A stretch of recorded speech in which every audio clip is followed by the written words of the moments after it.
الحمدللہ رب العالمین والصلاة والسلام علی من کان نبیا وآدم بین الماء والطین وعلی آلہ واصحابہ اجمعین اما بعد فاعوذ باللہ من الشیطان الرجیم بسم اللہ الرحمن الرحیم ان اللہ وملائکتہ یصلون علی النبی یا ایہا الذین آمنوا صلوا علیہ وسلموا تسلیما اللہم صلی علی سیدنا مولانا محمد وعلی آل سیدنا مولانا محمد صلاۃ دائمۃ بدوام الملک الحی القیوم۔ آج کی ہماری اس روحانی تربیتی نشست کا عنوان ہے دعائے حفظ البحر کی فضیلت۔ آپ حضرات کو معلوم ہے کہ مختلف اوراد و وظائف جو بزرگان دین اولیاء کاملین کے معمولات میں رہے، اس سے انہوں نے خود بھی فائدہ اٹھایا، دوسروں کو بھی فیض پہنچایا۔ انہی میں سے ایک مقبول ترین دعائے حفظ البحر، اور یہ دعا تقریباً 650 سال یا اس سے زیادہ عرصہ کو ہو چکا، مسلسل تواتر کے ساتھ بزرگان دین میں چلی آ رہی سلاسل طریقت میں، اور اس کے ذریعے ان بزرگان دین اولیاء کاملین نے بڑے بڑے معرکے سر کیے، بڑے بڑے مقابلے کیے، لوگوں کو فیض پہنچایا اور اپنی روحانیت میں اضافہ کیا، اور اس کو عام کر دیا کہ جو چاہے اس کو پڑھ سکتا ہے۔ تو آج ہم آپ کے سامنے دعائے حفظ البحر کی فضیلت اور صاحب حفظ البحر حضرت سیدنا شیخ ابو الحسن علی شاذلی رحمۃ اللہ علیہ کے متعلق بھی بیان کریں گے، اور اختتام پر دعائے حفظ البحر کی اجازت بھی آپ حضرات کو دیں گے۔ وما توفیقی الا باللہ العلی العظیم۔ 551 ہجری میں حضرت شیخ ابو الحسن علی شاذلی رحمۃ اللہ علیہ کی ولادت باسعادت۔ آپ کے پیر و مرشد کا نام حضرت عبدالسلام بن مشیش رحمۃ اللہ تعالی علیہ۔ روایت میں آتا ہے کہ آپ قاہرہ میں تشریف فرما تھے، مریدین کا مجمع تھا۔ ارشاد فرمایا کہ ہمیں غیب سے یہ حکم ہوا ہے کہ اس سال حج کیا جائے۔ جب آپ نے خواہش ظاہر کی، ارادہ ظاہر فرمایا، تو مریدین نے کہا حضرت ہم بھی آپ کے ساتھ چلیں۔ ظاہر پیر و مرشد کے ساتھ اگر حج ہو جائے تو اس سے بڑی سعادت اور کیا ہے۔ بہت سے لوگ تیار ہو گئے۔ اس زمانے میں آج سے 600 سال پہلے یہ ہوائی جہاز تو تھے نہیں کہ آپ بیٹھے ہیں ادھر سے بیٹھ کے وہاں اتر جائیں فوراً 4 گھنٹے میں۔ پانی کے جہاز چلتے تھے، بحری جہاز۔ فرمایا جہاز تلاش کرو۔ جب تلاش کیا تو سارے جہاز فل تھے۔ ایک عیسائی جو کپتان تھا، اس کا اپنا جہاز وہ میسر آ گیا۔ اس سے بات ہو گئی کہ بھئی تم ہمیں قاہرہ سے حجاز مقدس سعودی عرب وہاں پہنچا دو۔ اس نے کہا ٹھیک ہے، یہ مریدین بھی ساتھ ہیں، ہم بھی ساتھ ہیں۔ کہا ٹھیک ہے۔ حضرت سوار ہو گئے۔ جہاز ابھی تھوڑے ہی فاصلے تک گیا تھا کہ طوفان آ گیا، سمندری طوفان، اور باد مخالف چلنا شروع ہو گئی۔ جیسے جہاز کو یوں جانا ہے تو ہوا ایسے چل رہی تھی۔ اب اس زمانے کے جو بحری جہاز تھے وہ بھی ایسے نہیں کہ جیسے آج کل موٹر اس میں لگی ہے، مشین ہے، ریڈار ہے، اس کو فکس کر دیا وہ چلا جاتا، نہ اس میں کوئی سمت کا تعین کی ضرورت ہی نہیں، پہلے سے آپ نے اس کو فکس کر دیا، وہ جہاز چل رہا ہے۔ اس زمانے میں وہ بادبان ہوتے تھے، آپ دیکھتے نا پردے لگے ہوئے، اس کو ایسے کر دیا تو ادھر چلا گیا، یوں کر دیا تو ادھر چلا گیا۔ کئی روز اسی میں گزر گئے، جہاز آگے نہیں بڑھ سکا، اور جب کئی روز گزر گئی تو اب اتنے دن باقی نہ رہے کہ جہاز وہاں تک پہنچ سکے۔ لوگوں نے ہنسنا شروع کر دیا، جو مخالفین تھے مذاق اڑانا شروع کر دیا کہ دیکھو حضرت شیخ تو یہ فرماتے تھے مجھے غیب سے حکم ہوا ہے کہ حج کے لیے آؤ، اور یہ حج کے لیے اس کے ارادے سے جہاز میں سوار ہو گئے، طوفان نے ان کا راستہ روک لیا، اور اب تو اتنے کم دن باقی ہیں کہ قاہرہ سے وہاں تک پہنچنا ناممکن ہے، کتنی تیز جہاز جائے گا، اور ابھی بھی اس وقت بھی باد مخالف ہی چل رہی، یعنی اگر جہاز ایسے جا رہا ہے تو ہوا اس طرح ہے، تو ظاہر جانا تو اور ناممکن ہو گیا۔ اگر ہوا بھی اسی سمت ہوتی جس سمت جانا ہے تو پھر تو ہو سکتا ہے ممکن۔ ہنسنے لگے، مذاق اڑانے لگے۔ یہ ان کے طعنے تشنے، ان کا مذاق، یہ تمام باتیں حضرت شیخ ابو الحسن علی شاذلی رحمۃ اللہ علیہ کے کانوں تک پہنچی۔ آپ کو رنج ہوا، افسوس ہوا کہ دیکھو یہ لوگ میرا مذاق اڑا رہے ہیں، لیکن اپنی زبان مبارک سے کچھ نہیں کہا۔ اور اسی کیفیت میں جب آپ بیٹھے تو آپ کی آنکھ لگ گئی، تھوڑی دیر کے لیے آنکھ بند ہوئی، اور جب آنکھ بند ہوئی تو سرکار ابد قرار احمد مختار حبیب کردگار صلی اللہ علیہ وسلم تشریف لے۔ فرمایا ابو الحسن فکر نہ کرو، ہم تمہیں ایک دعا تعلیم کر رہے ہیں، یہ پڑھو اور رب کی رحمت کا کرشمہ دیکھو۔ سرکار نے خود یہ دعائے حفظ البحر تشریف لا کر حضرت شیخ ابو الحسن علی شاذلی رحمۃ اللہ علیہ کو خود یاد کرائی۔ آپ فرماتے میں نے یاد کر لی، اور جب بیدار ہوئے تو پھر وہی دعا اپنے مریدین کو بلا کر سکھائی، ان کو یاد کرائی اور کہا یہ پڑھنا شروع کرو۔ حضرت کیا ہوگا، ٹائم تو بہت کم ہے، کہا یہ پڑھنا شروع کرو اور دیکھو اللہ کی رحمت۔ ٹھیک ہے، پڑھنا شروع کر دیا، ایک دم ہوا جو مخالف تھی موافق ہو گئی، اور اتنی تیز ہوا چلی کہ جن دنوں میں اتنا لمبا فاصلہ طے کرنا ناممکن تھا وہ ممکن ہو گیا، اور وقت کے اندر اندر یعنی حج سے پہلے ہی جدہ پہنچ گئے۔ اب جب جہاز تیزی میں جا رہا ہے اور دیکھا کہ یہ تو واقعی کرامت، اب جو ہنسنے والے تھے خاموش ہو گئے۔ اللہ تبارک و تعالیٰ نے ان کے منہ پر ایسا تماچا مارا، تم ہمارے ولی کا مذاق اڑا رہے ہو، ہم ابھی اپنی شان کا کرشمہ دکھاتے ہیں کہ دیکھو، اس لیے کہ یہ ہوا مخالف یا موافق چلانا تو یہ تو اللہ کے اختیار میں۔ اللہ رب العالمین کی رحمت نے گوارا نہ کیا کہ میرے نیک بندے کو شرمندگی اٹھانا پڑے، ان کی بے عزتی ہو یا ان کا مذاق اڑایا جائے، ایسی ہوا چلی کے پہنچا دیا۔ اب وہ عیسائی جو تھا، جو جہاز کا ملاح تھا، کپتان، اس کے دو بیٹے بھی اس کے ساتھ تھے، انہوں نے جیسے یہ کرامت دیکھی اسی وقت کلمہ پڑھ کے مسلمان ہو۔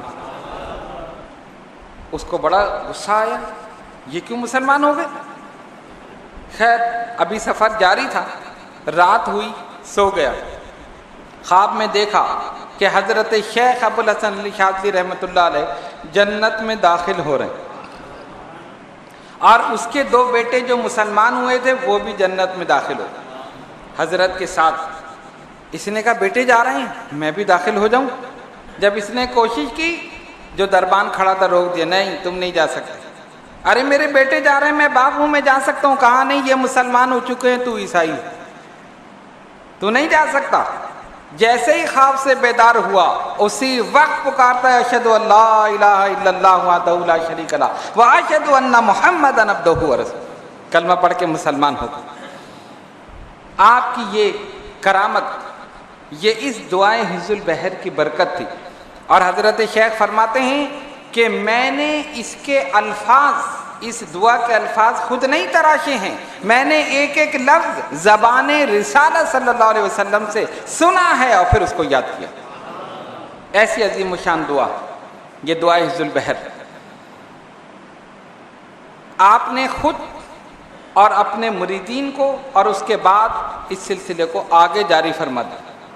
دیگر سلاسل کے بزرگوں نے جب یہ دیکھا اس دعا کی اہمیت، اس کی فضیلت اور اس کے فوائد دیکھے، تو انہوں نے بھی اس دعا کو اپنے مریدین میں جاری فرما دیا۔ اور اب الحمدللہ تمام سلاسل طریقت میں یہ دعائے حفظ البحر مقبول ہے۔ بہت سے اوراد و وظائف ہیں، ظاہر ہے جس بزرگ نے جس اسم پاک کو اپنا معمول بنایا اور اس کے ذریعے انہوں نے فوائد حاصل کیے، انہوں نے اس کو آگے بڑھا، اس لیے کہ یہ بزرگان دین اولیاء کاملین دینے میں سخی ہیں، بخل کا مظاہرہ نہیں کرتے کہ یہ چیز ہمیں ملی ہے تو صرف ہم لے لیں، نہیں، اس کو عام کر دو۔ اگر ہم نے فائدہ اٹھایا ہے تو مخلوق خدا بھی اس سے فائدہ اٹھائے، عام کر دو۔ کسی نے درود تاج کو معمول بنایا تو اس کے ذریعے مقامات حاصل کر لیے، کسی نے دلائل الخیرات کو معمول بنایا، اس کے ذریعے مقامات حاصل کر لیے، کسی نے حفظ البحر کو معمول بنایا، اس کے ذریعے درجات و مراتب حاصل کر لیے۔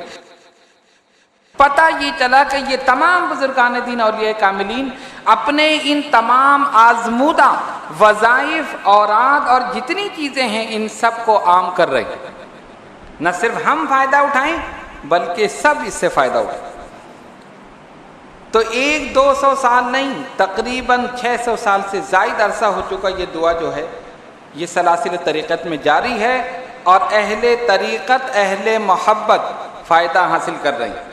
ایک طرف وہ لوگ ہیں جو کہتے کہ نہیں، یہ کوئی ضرورت نہیں، نہ چلہ کشی کی ضرورت ہے، نہ وظائف کی ضرورت ہے، نہ یہ پڑھنے کی ضرورت ہے، صرف نماز پڑھو، روزے رکھو، حج کرو، زکوٰۃ دو، بس اس کے علاوہ ضرورت نہیں۔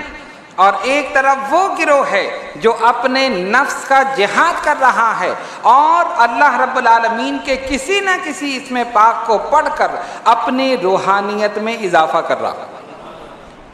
یہ تو فتوے لگانے میں لگے رہے، اور اہل اللہ جو تھے وہ اس کے ذریعے درجات و مراتب حاصل کرتے، کہاں سے کہاں پہنچ گئے۔ اور یہ ایسی دعا ہے کہ دنیاوی لحاظ سے بھی اور دینی لحاظ سے بھی دونوں طریقے سے فائدہ مند ہے۔ جب آپ اس کو پڑھیں گے تو آپ دیکھیں گے کہ دنیاوی طور پہ بھی اس سے بے شمار فائدے ہیں۔ رزق میں برکت ہے، روزگار میں ترقی ہے، لوگوں کی نظر میں عزت ہے، سکون ہے، قلبی سکون اس کو پڑھنے سے، اطمینان ہے، کیسی سی کیسی پریشانی آ جائے سکون ہے، اطمینان ہے، اللہ رب العالمین کرم کرے گا، دور ہو جائے گا، کوئی واویلا نہیں، کوئی پریشانی نہیں، کوئی مسئلہ نہیں، صرف اپنے معمولات پر استقامت کے ساتھ قائم رہیں، اسی دعا کی برکت سے بڑے سے بڑا مسئلہ حل ہوگا۔ اسی لیے اس کو کہا دعائے حفظ البحر۔ بحر کہنے کے دو حکمتیں ہیں، ایک تو یہ ہے کہ یہ ملی ہی سمندری سفر کے دوران ملی نا، جہاز میں، اسی لیے بحر۔ دوسرے بحر کہنے کا مقصد اور حکمت یہ ہے کہ سمندر میں سب کچھ سما جاتا ہے، اور سمندر کی تہ میں جو جتنا اندر جاتا ہے اتنے ہی موتی نکال کر لاتا ہے۔ آپ دیکھیں نا جو غواص ہیں، غوطہ خور، اندر جتنی گہرائی میں جائیں گے اتنے موتی، جواہر سب نکال کر لائیں گے۔ اس لیے اس کو سمندر سے تشبیہ دی گئی اور نام یہی رکھا گیا۔ پہلی حکمت کہ یہ عطا کی گئی سمندر میں، اور دوسری حکمت جس طرح سمندر کے اندر ساری چیزیں سما جائیں، اس دعا کے اندر ساری چیزیں موجود ہیں، دینی اور دنیاوی ساری نعمتیں اسی دعا حفظ البحر کے اندر موجود ہیں۔ کوئی پڑھنے والا تو ہو، کوئی عمل کرنے والا تو ہو، کوئی اس کو چلا کر کے اپنے عمل میں لے کر استقامت کے ساتھ پڑھنے والا تو ہو، پھر دیکھو کیسی رحمتیں اور برکتیں وہ حاصل کرتا۔ خصوصاً دیگر سلاسل میں تو یہ دعا رائج ہے، بزرگان دین اولیاء کاملین پڑھتے رہے، لیکن ہمارے اس سلسلہ اشرفیہ میں خاص طور پر اس دعا کو بڑی اہمیت حاصل ہے، اور اس کی وجہ یہ ہے کہ بزرگان دین اولیاء کاملین نے اور ہمارے جتنے بھی مشائخ ہیں انہوں نے اس کو اپنا معمول بنایا، اور اس کے ذریعے درجات و مراتب حاصل کیے، مقامات طے کیے، یعنی یہ ان کی آزمودہ دعا ہے، آزمودہ دعا ہے۔ حضرت قطب ربانی ابو مخدوم شاہ سید محمد طاہر اشرف اشرفی الجیلانی نور اللہ مرقدہ اس دعا کے عامل، ان کے پیر و مرشد اعلیٰ حضرت سید شاہ علی حسین اشرفی الجیلانی ہم شبیہ غوث العظم رضی اللہ عنہ نور اللہ مرقدہ اس دعا کے عامل محدث اعظم ہند علامہ سید محمد محدث کچوچوی اشرفی الجیلانی نور اللہ مرقدہ اس دعا کے عامل آفتاب اشرفیت علامہ سید مختار اشرف اشرفی الجیلانی نور اللہ مرقدہ اس دعا کے عامل اور میرے اور آپ سب کے پیر و مرشد اشرف المشائخ حضرت ابو محمد شاہ سید احمد اشرف اشرفی الجیلانی نور اللہ مرقدہ اس دعا کے عامل۔ یہ سلسلہ چلا آ رہا ہے، بیچ میں کوئی گیپ نہیں ہے، سلسلہ مسلسل چلا آ رہا ہے۔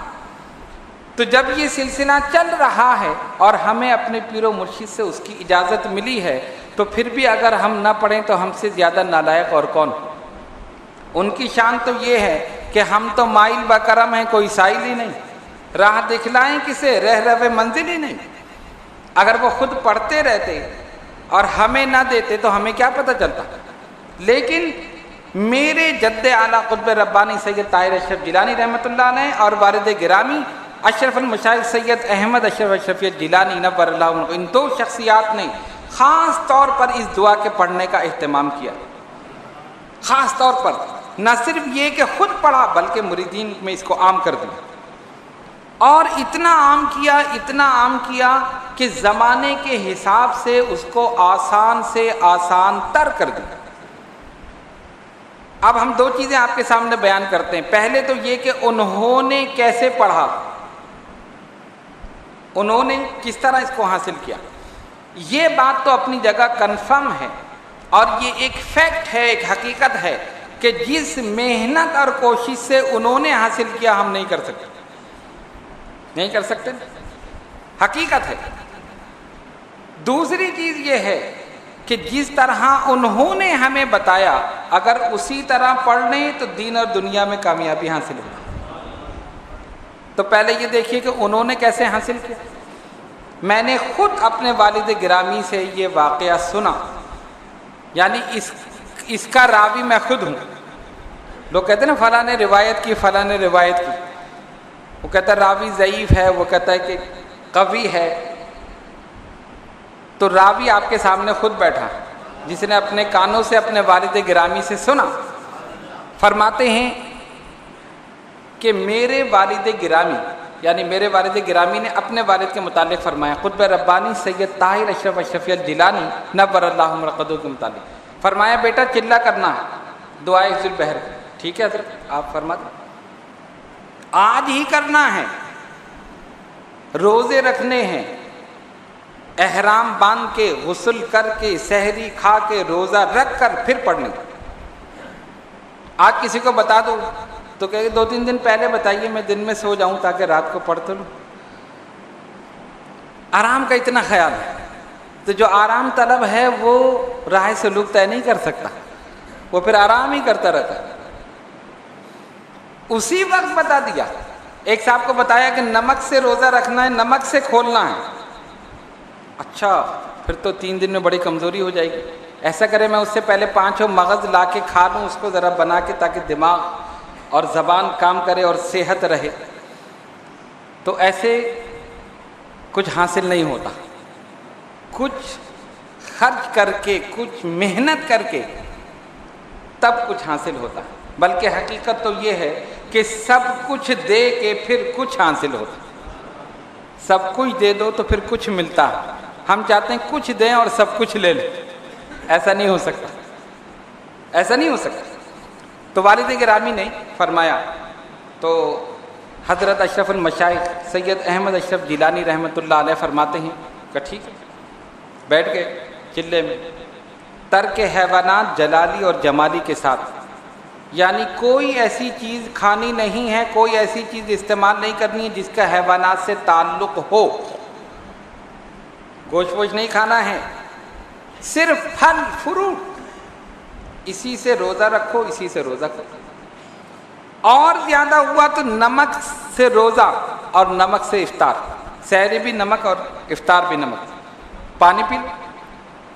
بیٹھ گئے اور اتنی سختی کے ساتھ چلہ کیا اور جب وہ چلہ مکمل ہوا تو فرماتے ہیں کہ یہ میرا کمال نہیں تھا، میرے والد گرامی کی نظر کرم، میں نے کچھ نہیں کیا۔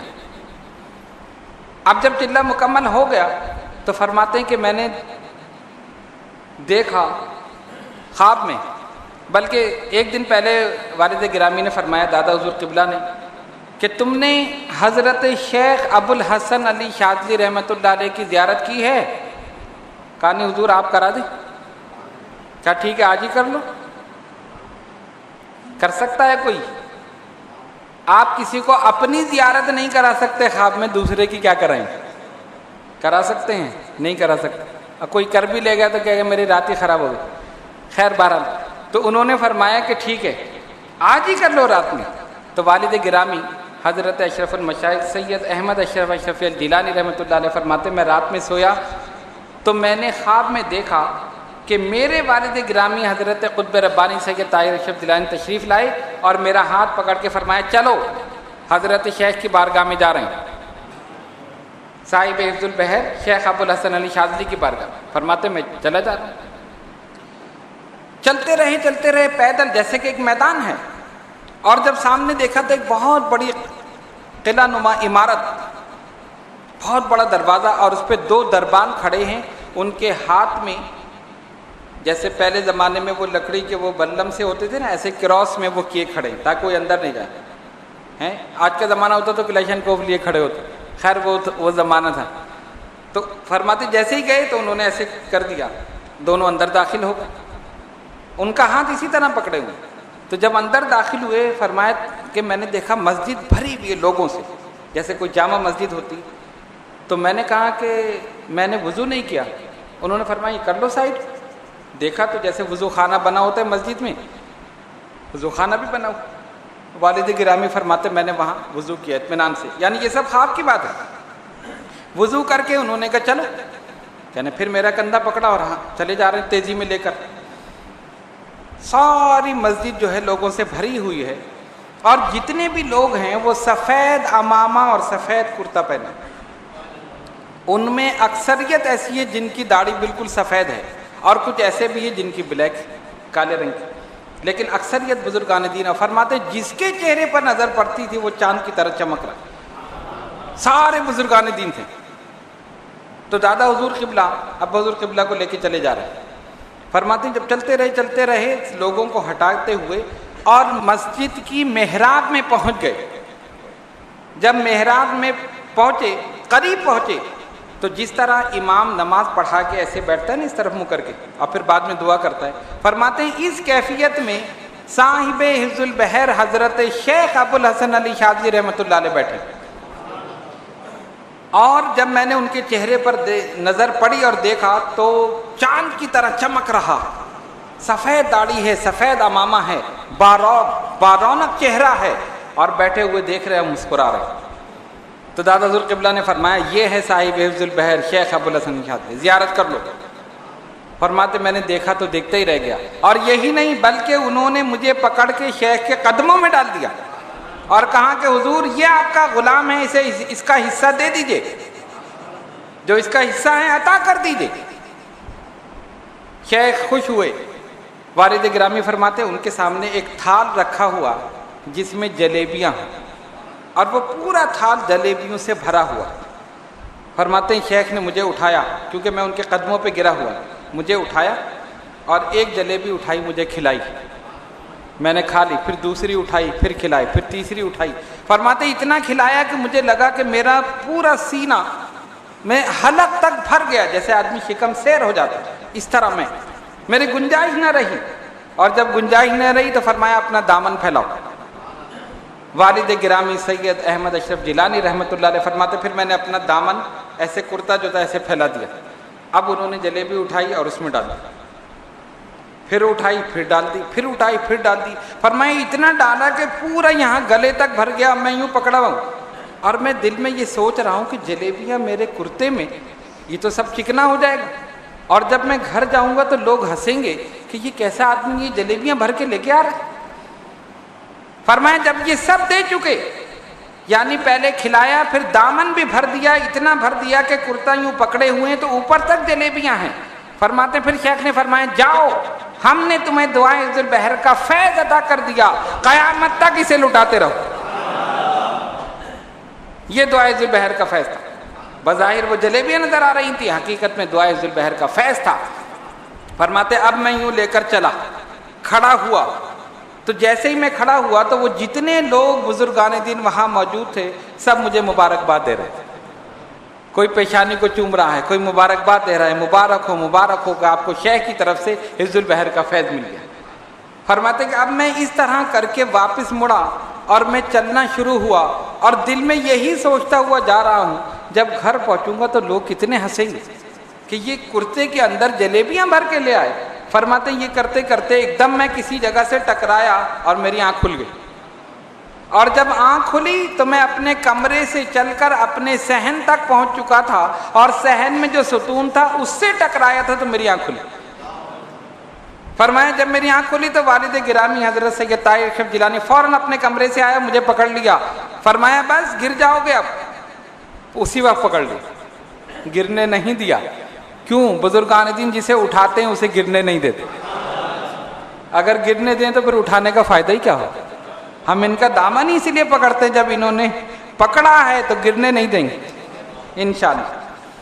فرماتے پھر میری آنکھ کھلی، اور اس وقت بھی جلیبیوں کی مٹھاس میری زبان پر موجود تھی، اس وقت بھی موجود تھی۔ یہ ہے دعائے عز البحر کا فیض جو شیخ ابو الحسن علی شاذلی رحمۃ اللہ علیہ نے میرے والد گرامی کو عطا فرمایا، اور وہ اپنی زندگی میں لٹاتے رہے، آج بھی لٹا رہے ہیں، انشاءاللہ لٹاتے رہیں۔ جو بھی پڑھے گا ان کی روحانیت ساتھ ہے۔ باقاعدہ اہتمام کیا ہے، یہ نہیں کہ ایسے ہی بتا دیا، لوگوں کو اس طرف راغب کیا ہے، آؤ اس کا چلہ کرو، اس کا طریقہ یہ ہے، اس کا طریقہ یہ ہے، اس کا طریقہ یہ ہے، اور اس کو اتنا آسان کر دیا۔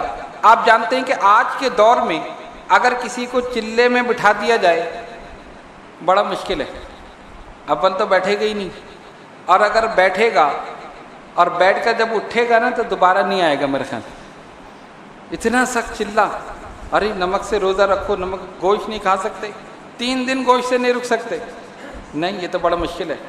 سحری کھا کے روزہ رکھ کے بیٹھو 2 بجے تک، دوپہر کو 2 بجے تک تو صحیح چل رہا ہے، اس کے بعد جب کھچائی ہوتی ہے، زبان خشک ہو جاتی ہے، پانی پی نہیں سکتے، مسلسل پڑھ رہے ہیں، عصر کے وقت تو بس صبح جب شروع کریں گے تو سبحان اللہ، اس کے بعد ماشاء اللہ، اور آگے بڑھے تو پھر شاید انا للہ، پھر کام ہی ہو جائے گا۔ یہ کیفیت کرنے کے لیے تیار نہیں۔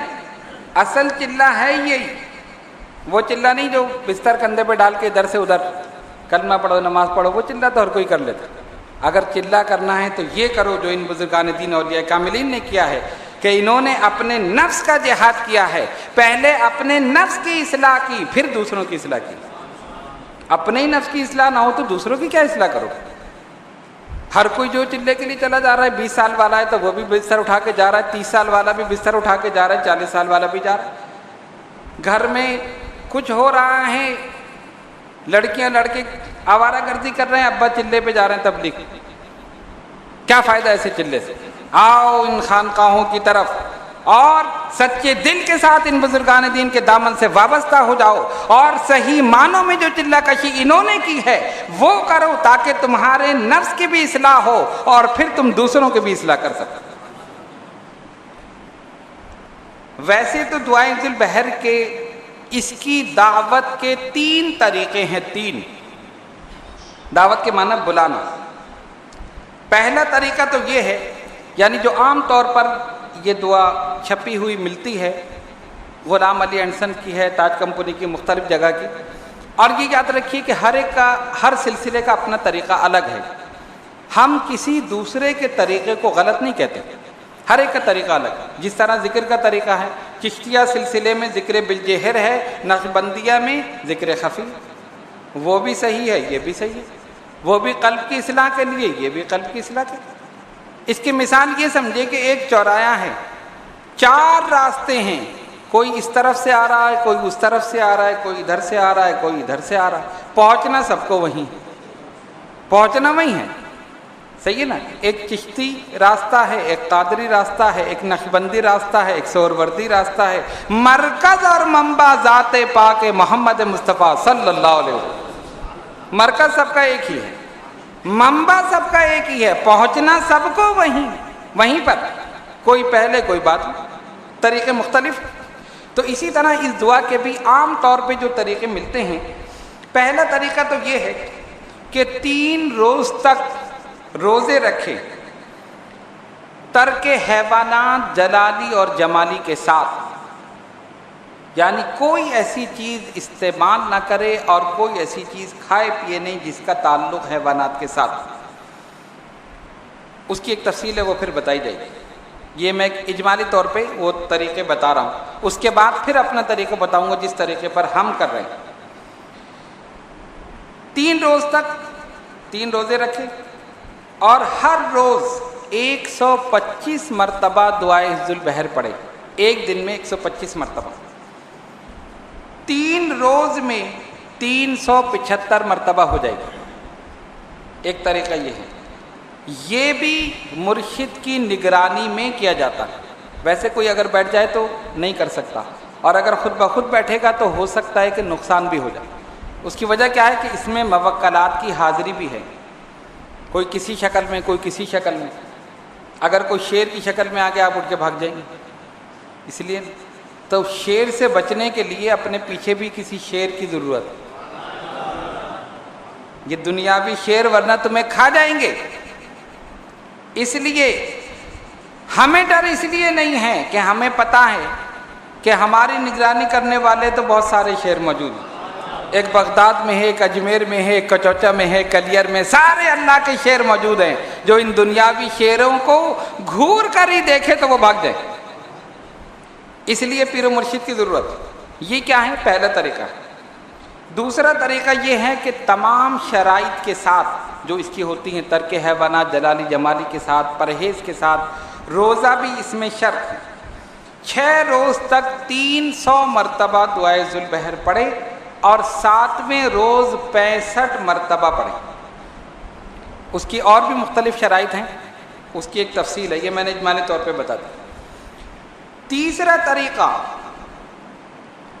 تمام شرائط کے ساتھ اس کی پابندی، 12 روز تک 30 مرتبہ یہ دعا پڑھے، 12 روز تک، اور آخری دن 35 مرتبہ پڑھے، آخری دن 35 مرتبہ۔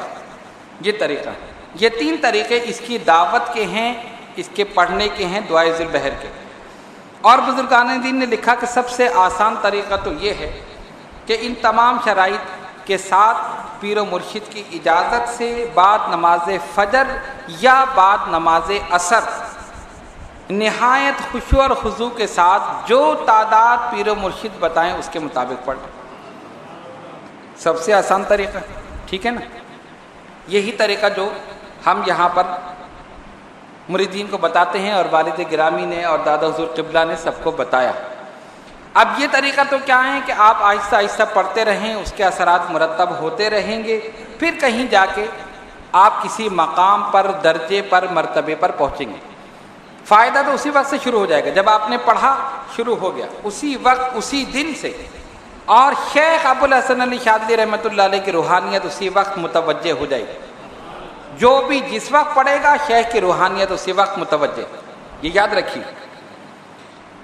اب رہا مسئلہ چلے کا، 3 روز کا کرنا وہ بھی مشکل ہے کیونکہ موکلات کی حاضری ہے۔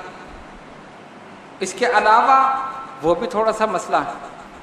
تو والد گرامی اشرف المشائخ سید احمد اشرف اشرفی الجیلانی نور اللہ مرقدہ نے اس کو بہت آسان کر دی۔ 40 دن تک اگر کسی سے کہا جائے کہ تمہیں روزے رکھنا ہے، 40 روزے، اور 7 مرتبہ یا 21 مرتبہ یا 22 مرتبہ جو بھی تعداد ہو تمہیں پڑھنی ہے، انڈا، مچھلی، گائے کا گوشت، بڑا گوشت جو اس کا پرہیز کرنا ہے، یہ ساری چیزیں، تو وہ تو بھاگ جائے گا بیچارہ۔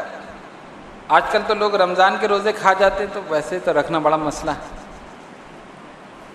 یہ مسئلہ بتا دیں، فدیہ کیا ہے؟ فدیہ کیوں نہیں رکھ نہیں سکتے؟ فدیہ بتا دیں۔ اگر ان کا بس چلے تو نماز کا بھی دے دیں، لوگوں کو ملازم رکھ لیں، ہم پیسے دیں گے نماز پڑھو ہماری طرف سے، یہ حال ہے لوگوں کا۔ وہ تو اللہ نے فرض کر دی، نہیں پڑھنی تمہیں ہی ہے، دوسرے کو نہیں ہے۔ روزے کا فدیہ دے دو، رکھ نہیں سکتے، ڈاکٹر نے کہا ہے مر جائیں گے، مر جاؤ گے، مر جاؤ، روزے میں جاؤ گے، سیدھے جنت میں جاؤ، مرنے کے لیے کوئی تیار نہیں۔ خیر بہرحال وہ ایک صورت الگ ہے، ورنہ آپ کہیں گے، یہاں پہ علماء کرام بھی موجود ہیں، وہ کہیں گے نہیں یہ تو مسئلہ موجود ہے، وَإِن كُنتُم مَرِيضًا أَوْ عَلَىٰ سَفَرٍ فَعِدَّةٌ مِّنْ أَيَّامٍ أُخَرَ، اگر تم مریض ہو یا سفر میں ہو تو روزہ چھوڑ دو، بعد میں اس کے قضا کر لو، وہ مسئلہ الگ ہے۔ بہرحال تو اس کو آسان اس لیے کیا کہ والد گرامی نے اس کو کر دیا رمضان المبارک کے ساتھ۔ کتنی آسانی ہو گئی؟ 30 روزے یا 29 روزے رمضان کے ساتھ نکل گئے، ٹھیک ہے نا، سب کے ساتھ آرام سے، پتہ بھی نہیں چلا، ہنستے کھیلتے گزر گئے۔ اب اس کے بعد پھر امتحان، عید کے دن تو رکھنا نہیں ہے ورنہ شیطان کے ساتھی بن جاؤ گے، ٹھیک ہے نا۔ کچھ لوگ رکھ لیتے ہیں، ادھر ادھر رکھ لیتے ہیں، کچھ لوگ پشاور میں ادھر ادھر، خیر بہرحال ان کے، خیر ان سے ہمارا تعلق نہیں۔ عید کے دن ہم نہیں رکھتے، عید کا دن چھوڑ کے پھر آپ شروع کر دیں۔ اگر 29 روزے رمضان المبارک کے ہوئے تو آپ عید کا دن چھوڑ کے بقیہ 11 روزے رکھ لیں، 40 کی تعداد پوری ہو، ٹھیک ہے نا، 40۔ اور اس میں ایک اور فائدہ ہے، شش عید کے روزے بھی شامل ہو گئے۔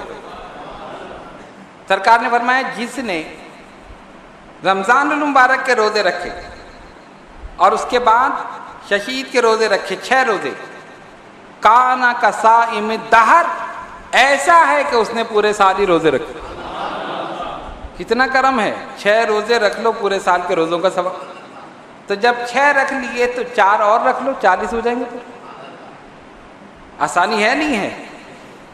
اتنی آسانی کر دی، something is better than nothing, کچھ نہ ہونے سے کچھ ہونا تو بہتر ہے، کچھ تو کرو۔ یہ بھی نہیں کر سکو تو پھر آنے کی ضرورت ہی نہیں، جاؤ پھر بیٹھو، صحیح بات ہے نہیں؟ اس سے زیادہ آسان اور کون کرے؟ تو اس لیے، لیکن الحمدللہ ایسے لوگ موجود ہیں کہ رمضان مبارک کے روزے رکھتے ہیں پابندی کے ساتھ، اور پھر یہ 11 روزے یا 10 روزے جیسی بھی صورتحال ہو، 40 روزے پورے کرتے ہیں۔ اور اللہ رب العالمین کا کرم یہ ہے اور ان بزرگان دین کا کہ یہ چلہ کرنے والوں میں اضافہ ہی ہو رہا۔ ابتدا میں جب والد گرامی نے یہ شروع کیا بزرگ قبلہ نے، تو صرف 6 یا 7 آدمی تھے جو ان کے خاص مریدین تھے، وہی چلہ کرتے تھے، باقی نہیں۔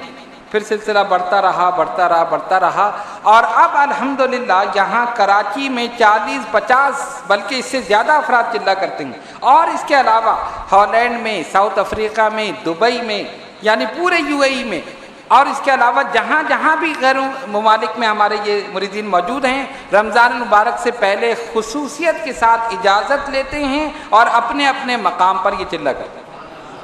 یعنی یہ فیض پاکستان سے نکل کر اب باہر پہنچ گیا، پوری دنیا میں فیض چل رہا۔ اور جتنے لوگ پڑھتے رہیں گے ثواب کس کو ملے گا؟ جس نے سب سے پہلے شروع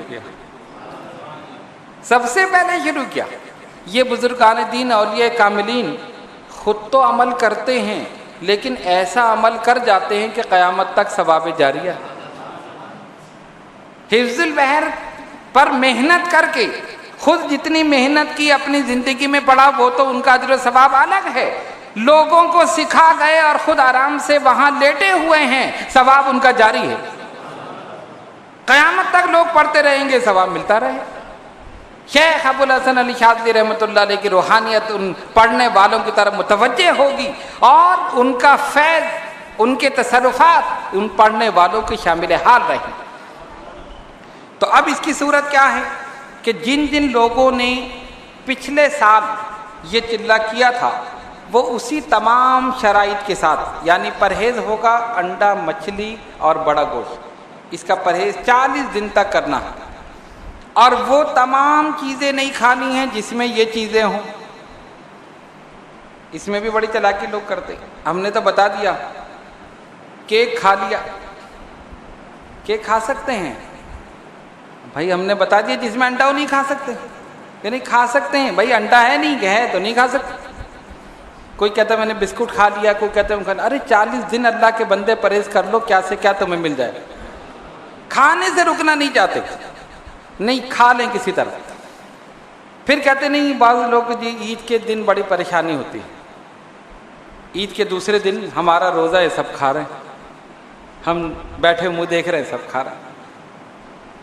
میں نے کہا ہاں، جو لوگ کھا رہے اور تم دیکھ رہے ہو، تمہارا یہ صبر اس طرح رنگ لائے گا کہ جو نعمتیں پھر تم کھاؤ گے وہ نہیں کھائیں گے.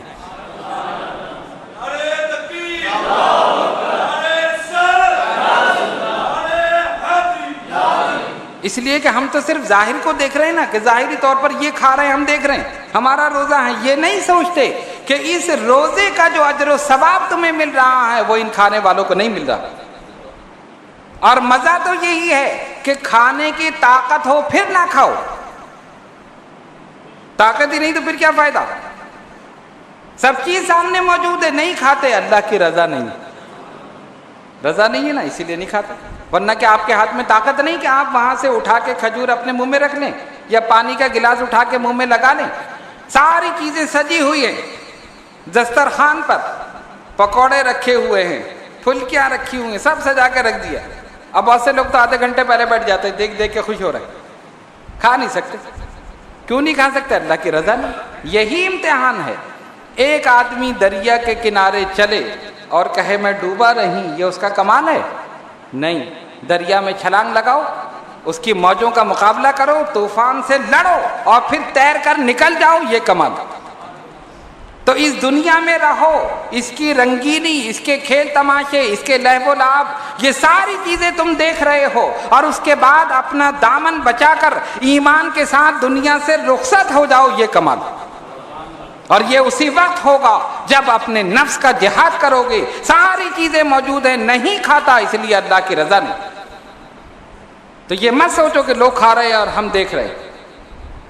اس وقت جو تم نہیں کھا رہے، جس کی رضا کی وجہ سے نہیں کھا رہے، نہ جانے وہ کیسی کیسی نعمتیں تمہیں بعد میں کھلائے.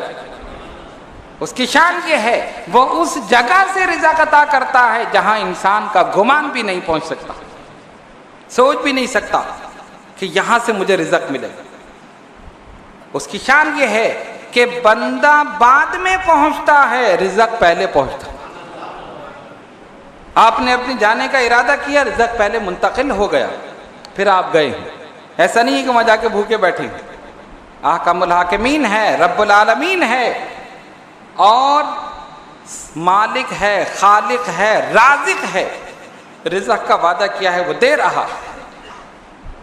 تو اس چلے میں ان تمام چیزوں کی پابندی. پرہیز میں نے بتا دیا، انڈا، مچھلی، گائے کا گوشت.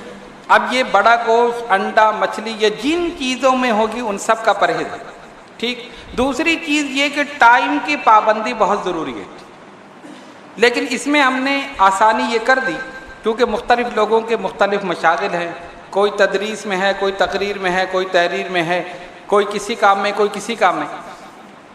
آسانی یہ ہے کہ آپ اپنے حساب سے، جیسے آپ کے معمولات ہیں، آپ اس میں دیکھ لیں جس ٹائم پر آپ آسانی سے 40 دن پڑھ سکتے ہیں وہ ٹائم آپ رکھ لیں. یہ بھی ہم نے آپ پر چھوڑ دیا. ویسے اس کا ٹائم جو ہے فجر کے بعد اور عصر کے بعد ہے. دوپہر سے پہر کا اصل ٹائم فجر کے بعد اور عصر کے بعد. آپ فجر کے بعد پڑھ لیں، سحری کے وقت بھی آپ پڑھ سکتے ہیں، رات میں پڑھ لیں. لیکن آپ پر اس لیے چھوڑ دیا کہ ہر ایک کی مصروفیات، معمولات، مشاغل علیحدہ علیحدہ ہیں، وہ اپنے حساب سے منتخب کر لے. لیکن اس میں بھی ایک شرط یہ ہے کہ اب اتنی آسانی نہیں ہے کہ کبھی فجر کے بعد، کبھی صبح، کبھی شام، ایسا نہیں ہے. اس میں پھر جو ٹائم آپ مقرر کریں، کوشش کریں حتی الامکان کے اسی ٹائم پر 40 دن تک.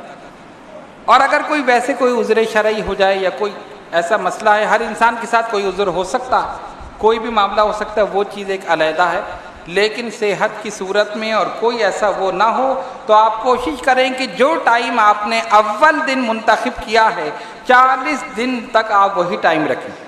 اس میں کیا ہے کہ وظائف کا آپ جتنا اہتمام کریں گے اتنی زیادہ برکتیں حاصل ہوں. تمام خیالات اپنے ذہن سے نکال کر خشوع اور خضوع کے ساتھ اس دعا کو پڑھیے اور یہ سوچ کر پڑھیے کہ سرکار کی زبان رسالت سے یہ عطا ہو. اور جب آپ اس طرح پڑھیں گے تو شیخ شاذلی رحمۃ اللہ علیہ کی روحانیت آپ کی طرف متوجہ ہو جائے گی اور ان کا فیض بھی شامل حال ہے، اس کے اندر ساری چیزیں موجود ہیں۔ تو یہ آپ اس کا اہتمام کریں اور اسی تعداد میں پڑھیں۔ تو اب کسی شخص کو پوچھنے کی ضرورت نہیں، جن لوگوں نے پچھلے سال چلہ کیا ہے اور جس تعداد میں انہوں نے پڑھی تھی اسی تعداد میں وہ پڑھ سکتے ہیں، یہ ہم نے اجازت دے دی۔ ہاں اگر کوئی تعداد بڑھانا چاہتا ہے تو وہ آ کر پوچھ سکتا ہے، اگر وہ پچھلے سال سے تعداد آگے بڑھانا چاہتا ہے تو وہ پوچھ لے، لیکن میرے خیال سے کمی کرنے والے زیادہ ہوں گے، بڑھانے والے تو مشکل ہے کہ جی پچھلے سال تو ہم بڑے آرام سے پڑھتے تھے، اس سال ذرا مصروفیت، دکان پہ بیٹھنا ہے، ذرا وہ سیزن ہے، تو سیزن ہے تو ٹھیک ہے، چلو ٹھیک ہے تم سیزن میں لگے رہو۔ تو وہ یہ جو رمضان ہے نا، یہ ایسا مبارک مہینہ ہے کہ ہر ایک کا سیزن ہے، دنیا والوں کا بھی سیزن ہے، اللہ والوں کا بھی سیزن ہے۔ کوئی جو اپنے سیزن میں جو محنت کرتا ہے وہی کما لیتا ہے، صحیح ہے نا؟ کپڑے کی دکان ہے اس کا بھی سیزن ہے، جوتے کی دکان ہے اس کا بھی سیزن ہے، ایسا مہینہ ہے ہر ایک کا سیزن ہے۔ پھول والا ہے تو اس کا سیزن، ہار ہی ہار مل رہے ہیں سب، ختم شروع ہو گئے تو ہار، ٹھیک۔ کپڑے کے لیے اب عید آ رہی ہے تو کپڑے والے کا سیزن، جوتے والے کا سیزن، چوڑیوں والے کا سیزن، ہر ایک کا سیزن، یعنی جتنے دنیا والے سب کا سیزن، میں کہتا ہوں اللہ والوں کا سیزن بھی یہی۔ یہ اپنے سیزن میں محنت کر رہے ہیں، ہم اپنے سیزن میں محنت کر رہے ہیں۔ انہوں نے محنت کی، ان کو دنیاوی مال مل گیا، اور وہ اہل اللہ جو وہاں لیٹے ہوئے ہیں انہوں نے اپنے سیزن میں محنت کی، دیکھو ان کو کیسا مرتبہ مل گیا۔ اس لیے ان کے دامن سے وابستہ ہو تو اس سیزن کو بھی دیکھو، اس سیزن کو بھی دیکھو۔ میں یہ نہیں کہتا کہ آپ چھوڑ دیں، آپ کہیں گے یہ سال میں ایک دفعہ تو آیا، آپ نے ہمیں بالکل ہی وہ کر دیا، ہم نہیں چھوڑے نہیں، آپ وہ بھی کریں، لیکن اس کے لیے ایسا وقت متعین کریں کہ جو آپ اطمینان کے ساتھ 40 روز تک اس کو مکمل کر لیں۔ اور یہ حقیقت ہے کہ اگر آپ ایک وقت اس کا مقرر کر لیں گے اور وقت مقررہ پر پابندی کے ساتھ پڑھیں گے تو میں پورے یقین کے ساتھ کہتا ہوں، میرا آزمودہ ہے کہ جب آپ پڑھیں گے آپ اپنے اندر ایک روحانی قوت محسوس کریں گے، دل کے اندر ایک اطمینان محسوس کریں گے، بڑی سے بڑی مصیبت آ جائے، پریشانی آ جائے، کوئی پرواہ نہیں ہے، اللہ کے کرم سے دور ہو جائے۔ کیوں؟ اس لیے کہ پھر اس دعائیں حفظ البحر کی طاقت آپ کے ساتھ ہوگی، شیخ شاذلی کی نگاہ کرم آپ کے ساتھ ہے۔ یہ چیز کتنی مخالفتیں ہوں، کتنی چیزیں ہوں، پڑھنے کے لیے بیٹھ جائیے، سب کے سب صاف، سب ختم ہو گئے۔ تو اس لیے جو حضرات یہ پڑھ رہے ہیں ان کے لیے یہ اجازت ہے، اور تعداد کے متعلق میں نے آپ کو بتا دیا۔ تیسری چیز یہ کہ جس دن اس چلے کا اختتام ہوگا، جو لوگ کر رہے ہیں ان کو تو پتہ ہی ہے کہ آخری روزہ وہ یہیں درگاہ شریف میں کھولیں گے ہمارے ساتھ۔ پوری پابندی کے ساتھ پڑھیں، اگر بیچ میں کوئی مسئلہ ہو تو آپ آ کے معلوم کر سکتے ہیں۔ اور ایک چیز اور ہے کہ اس میں کچھ اشارات ہیں، جیسے وزلزلوا زلزالا شدیدا، وزلزلوا زلزالا شدیدا، کاف ہا یا عین صاد، ہا میم عین سین قاف، یہ سارے اس میں اشارات ہیں، اس طرح اس میں انگلیوں کو کھولنا اور بند کرنا۔ اس کے علاوہ بھی شاہت الوجوہ وعنت الوجوہ، اس میں 3 مرتبہ یہ کرنا ہے۔ تو جو حضرات پچھلے سال اشارات کے ساتھ کر چکے ہیں ان کو چاہیے کہ اب بھی اشارات کے ساتھ کریں، کیونکہ اشارات کے ساتھ کرنے میں اس کے ثواب اور اس کا مقام اور بڑھ جاتا ہے، یعنی اس کے فوائد میں اضافہ ہو جاتا ہے۔ اور جو بغیر اشارات کے کر رہے ہیں اگر وہ چاہتے ہیں کہ اشارات کے ساتھ کریں تو وہ معلوم کر لیں، ہم انہیں بتا دیں گے، اور اگر اتنا ٹائم نہیں ہے وہ ویسے ہی چاہ رہے ہیں تو ویسے بھی پڑھ لیں، لیکن کم سے کم پڑھیں ضرور۔ ایک مرتبہ بھی اگر کوئی پڑھتا ہے تو اس میں کوئی شرمندگی کی بات نہیں ہے کہ آپ کہیں کہ میں نے جا کے کہوں گا حضرت سے کہ ایک مرتبہ، تو کہیں گے یار اتنا بڑا آدمی ایک مرتبہ پڑھ رہا، ایسی بات نہیں۔ ہم کہتے ہیں نہیں، some thing is better than nothing, کچھ کرو، کچھ نہ ہونے سے کچھ ہونا بہتر ہے۔ ایک مرتبہ ہی پڑھو، پانی کا ایک قطرہ مسلسل گرے گا تو پتھر میں سوراخ کر دے گا، تو اگر ایک مرتبہ مسلسل پڑھتے رہو گے تو دل میں نور جلوہ گر ہو ہی جائے گا، شیخ شاذلی کی رحمت متوجہ ہو ہی جائے گی۔ ارے کیسا بھی ہے کم سے کم ایک مرتبہ پڑھ تو رہا ہے، مسلسل تو پڑھ رہا۔ اور ایک اور اہم بات وہ یہ ہے کہ بعض حضرات تعداد ایک دم بڑھا لیتے ہیں اور بعد میں بالکل چھوڑ دیتے ہیں، وہ بھی صحیح نہیں ہے۔ اگر آپ نے اتنی محنت کی ہے کہ 40 روزے رکھے پرہیز بھی کیا، تمام شرائط آپ نے اس کی پوری کی، پوری پابندی کے ساتھ پڑھا، اور چلہ کرنے کے بعد چھوڑ دیا، پھر کوئی فائدہ نہیں۔ چلہ جو ہے وہ اس کو رینیو کرنے کے لیے ہے، یعنی جو آپ مسلسل پڑھ رہے ہیں، روزانہ پڑھ رہے ہیں، یہ اس کے علاوہ ہے، یہ اس کی دعوت ہے، اس کو بلانے کے لیے، اس کو عمل میں لینے کے لیے چلہ ہے، ورنہ چلے کی ضرورت ہی نہیں ہے، پڑھتے رہیے آپ۔ ویسے آپ روزانہ پڑھتے رہیں گے، آہستہ آہستہ آہستہ اثرات مرتب ہوتے رہیں گے، کئی سال میں جا کر اس کے اثرات مرتب ہوں گے۔ اور یہ کرتے کرتے رمضان المبارک کا ایک چلہ کر لیا، سمجھو کئی سال پہلے آپ آ گئے، کئی سال جو بعد میں ملنا تھا وہ پہلے مل گیا۔ محنت ہے، جتنی محنت کرو اتنا مل، جتنی محنت اتنا فیض، جتنا اہتمام اتنا ہی انتظام، اتنا ہی فیض، اتنی ہی برکت۔ چلتے پھرتے پڑھ رہے ہیں، کسی سے بات کی پھر پڑھنا شروع کر دیا، پھر بات کی پھر پڑھنا شروع کر دیا، کوئی فائدہ نہیں۔ مسلسل خاموشی کے ساتھ، خاموشی کا مطلب ہے کہ کوئی غیر ضروری بات نہ ہو، اپنا ایک الگ مصلی بنائیے، اپنی تسبیح رکھیے، اپنا وقت متعین کیجیے، تمام کاموں سے فارغ ہو کر اللہ کی راہ میں بیٹھ جائیے۔ ایک وقت آپ نے مقرر کر لیا، اگر کسی وجہ سے آگے پیچھے ہو گیا تو کوئی حرج نہیں، لیکن اکثر دنوں میں ایسا نہیں ہونا چاہیے کہ کبھی فجر، کبھی ظہر، کبھی عشاء، کبھی، تو اس سے پھر اس کے جو اثرات ہیں اس میں فرق پڑ جائے۔ تو جتنا آپ اہتمام کریں گے اتنا ہی آپ پر رحمتیں، برکتیں نازل ہوں گی۔ اور یہ پڑھنے کے بعد جو ایصال ثواب کا طریقہ ہے کہ سب سے پہلے سرکار کی بارگاہ میں، اس کے بعد صحابہ، تابعین، تبع تابعین، بزرگان دین، ہوتے ہوتے سب کر کے پھر آپ کہیں خصوصاً صاحب حفظ البحر حضرت شیخ ابو الحسن علی شاذلی رحمۃ اللہ علیہ کی بارگاہ، اور پھر ان کی بارگاہ میں یہ دعا کریں کہ آپ اپنے دیدار سے مشرف کرائیں، آپ اپنی روحانیت مجھے عطا فرمائیں، اس میں سے حصہ عطا فرمائیں، اپنے روحانی تصرفات مجھے عطا فرمائیں، اور پھر اپنے پیر و مرشد کو، دادا حضور کو، سب کو ثواب پہنچا دیں جن کے وسیلے سے یہ دعا آپ تک پہنچی۔ اور وہاں بھی جائیں تو ان کی بارگاہ میں بھی دعا کریں کہ اگر اس میں مجھ سے کوئی غلطی ہو جائے تو آپ نگاہ کرم فرما دیں، تاکہ اس نگاہ کرم کی وجہ سے وہ غلطی جو ہے ریموو ہو جائے، ٹھیک ہے نا۔ تو یہ تمام چیزیں ہیں اس دعائے ذو البحر کی۔ اب جو حضرات بھی اس رمضان المبارک میں یہ چلہ کرنا چاہتے ہیں، کیونکہ یہ یکم رمضان سے شروع ہو جائے گا، تو آج ہی صدیق جمالی صاحب یہاں موجود ہیں، ان کے پاس اپنا نام لکھوا لیں تاکہ ایک لسٹ ہمارے پاس ہو جائے۔